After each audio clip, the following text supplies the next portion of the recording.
you are below the age of 5, then you probably think, well, the Civil War has ended. Nobody else needs to die. If you think that, 1, you have not been listening to my last video because Lee surrendered. Some other guy also surrendered and made the biggest surrender in American history. But on the other side, which includes the states of Texas, and literally that's it, because Texas is the only one that's the most powerful, probably because it's more of a cowboy state than actual state. Yeah, Texas is very random for some reason. But still, the war is still raging on, and American troops are still fighting, and more people are still dying. But still, Lee is the commander-in-chief of the entire Confederate Armed Forces. So you know what that means? The war is good as over. No other deaths. Maybe this video could just end right here. No. If you are under the age of 4, then you probably know that nobody else died. But if you're over the age of 4, then you probably know that Abraham Lincoln couldn't even enjoy a week of being a president during peacetime. President Lincoln was assassinated at Ford's Theater. Nothing like this had ever happened ever in American history. He went to Ford's Theater. His wife recounted that Lincoln seemed very confident and happy that he was going to be a president during peacetime. He arrived at Ford's Theater, walked in, and sat a bit late in the middle of the comedy show. It was a very funny one, and he sat there with his wife. John Wilkes Booth, an actor and a Southern sympathizer, who also played Brutus in a few plays, probably by Shakespeare, I have no idea, was mad at Abraham Lincoln. At first, his first plan was to kidnap Abraham Lincoln and hold him for ransom.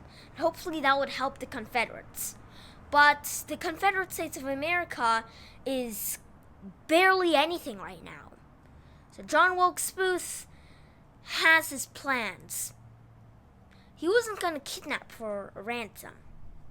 He was going to kill. John Wilkes Booth used one of the first derringers, aka a small flintlock pistol about the size of my hand, loaded it with one shot, carried his trusty dagger, hid his derringer in his coat, and walked into Ford's Theater. The guards, knowing who John Wilkes Booth was, welcomed him inside Abraham Lincoln's seat. Abraham Lincoln was not looking at him. John Wilkes Booth opened the curtain. Abraham Lincoln did probably notice John Wilkes Booth, but that doesn't matter. He loves John Wilkes Booth. He would never expect him to assassinate Lincoln. Booth knew this play a lot. In fact, he had played in it. And he waited for that one line, that catchphrase. When the crowd's laughter rose so loud that nobody would hear even the loudest scream, John Wilkes Booth pulled out his derringer and shot Abraham Lincoln on the back of his head, point blank. At first, everybody thought that it was part of the play. John Wilkes Booth jumped down with a gun and a knife after also stabbing somebody else who tried to save Lincoln.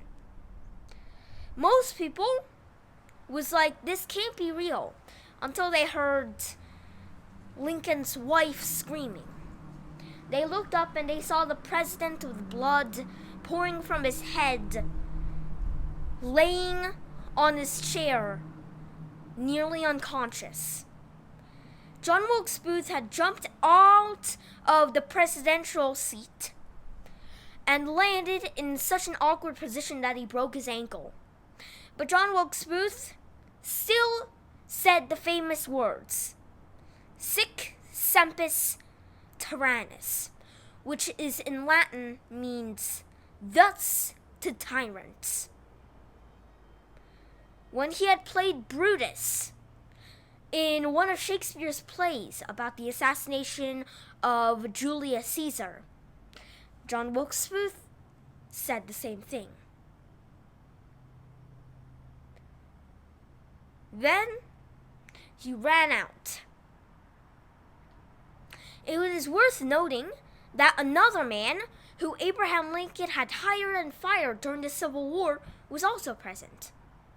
But it is also extremely important to understand that really what John Wilkes Booth's plan was to kill Lincoln, kill Johnson, Andrew Johnson, the guy with my name who I hate, Ulysses S. Grant, and the Secretary of the State.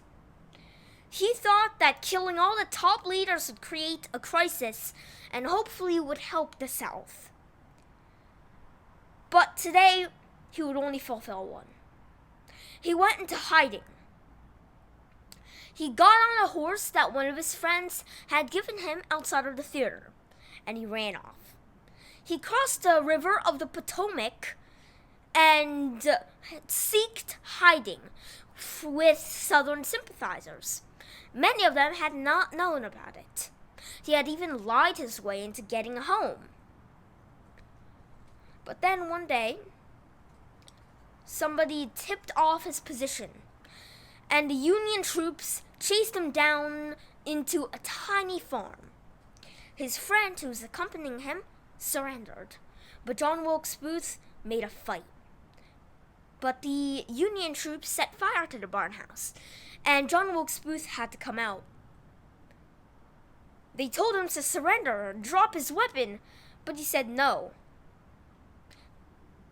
He tried to run away, but one Union soldier shot him. And Booth's last words rang through history. He could not move any part of his body but his mouth.